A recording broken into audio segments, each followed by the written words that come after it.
जब माँ सीता के कठोर वचन सुनकर लक्ष्मण ने लक्ष्मण रेखा मंत्र शक्ति से खींचकर श्री राम की खोज में जाते हैं, तब रावण माँ सीता के हरण के लिए साधु वेश में आते हैं और शोक में डूबी सीता माँ से कहता है, भिक्षाम देहि।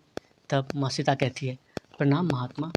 रावण कहते हैं, कल्याण हो देवी, हम बड़े दूर से आए हैं, तुम्हारी कुटिया देखकर इस आशा से यहाँ आए हैं कि कुछ खाने को मिल जाए। माँ सीता कहती है, अवश्य महात्मा, आप यहीं ठहरिए, मैं आपके लिए यथासंभव कुछ लाती हूँ। रावण, देवी, मुझे कुछ विश्राम की भी ज़रूरत है। माँ सीता कहती हैं, क्षमा महात्मा, इस समय मेरे स्वामी यहाँ नहीं है, अतः आपके विश्राम का प्रबंध नहीं कर सकती। रावण, परंतु सीता माँ कहती है, कृपा कर आप वहीं ठहरिए, मैं आपके लिए भोजन लाती हूँ।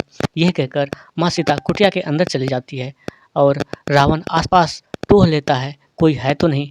फिर वो कुटिया के अंदर चुपके से जाने लगता है, पर लक्ष्मण रेखा होने के कारण रावण कुटिया में प्रवेश नहीं कर पाता है। हार कर वो वहीं आसन जमा देता है। माँ सीता भोजन लेकर जब आती है और लक्ष्मण रेखा के अंदर से ही रावण रूपी साधु को कहती है, मुनिराज, आप भोजन ग्रहण करें। रावण कहते हैं, ले आओ देवी। सीता माँ कहती है, कृपया आपको यहीं आकर भोजन लेना पड़ेगा। रावण, अब तो हमने आसन जमा लिया है, यात्रा से काफ़ी थके हुए हैं, बार बार उठा नहीं जाता है, जो देना है यहीं दे दो। सीता माँ कहती है, भगवान, मैं इस समय सीमा से बंधी हूँ, इससे बाहर नहीं जा सकती, आपको ही यहाँ पर आना पड़ेगा और आने का कष्ट करना होगा। रावण कहता है, द्वार पर आया हुआ अतिथि भगवान के समान होता है और तुम हमारा तिरस्कार कर रही हो। सीता माँ कहती है, नहीं नहीं, मेरी वहाँ न आने का कारण आपका तिरस्कार करना नहीं है, मेरी सुरक्षा के लिए देवर जी ने मंत्र शक्ति से रेखा खींच कर गए हैं, इसे मैं पार नहीं कर सकती।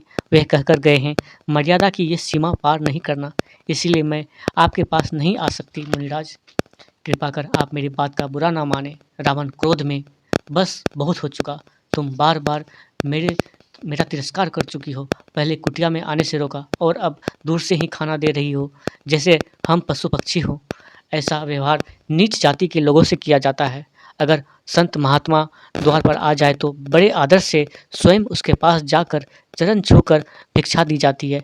ठीक है, हम तुम्हारे द्वार से भूखे ही चले जाएंगे, लेकिन इस अपमान का बदले में हम तुम्हें श्राप देंगे। सीता माँ कहती है, नहीं नहीं मुनिराज, मुझ पर दया कीजिए, मुझे अपनी पुत्री समझकर मेरी समस्या को समझने की चेष्टा कीजिए।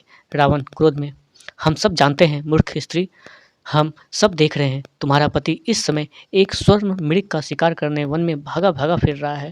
वह स्वर्ण मृग एक बार अपने सींग से तुम्हारे पति को आहत कर चुका है, फिर भी तुम्हारा पति उसके पीछे भाग रहा है। श्राप देते हैं वही स्वर्ण मृग अपने तीखे सींग से तुम्हारे पति को। सीता माँ बीच में कहती हैं, नहीं नहीं मुनिराज, श्राप मत दीजिए, मैं आती हूँ।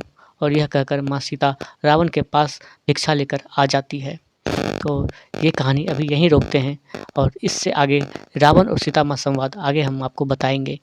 और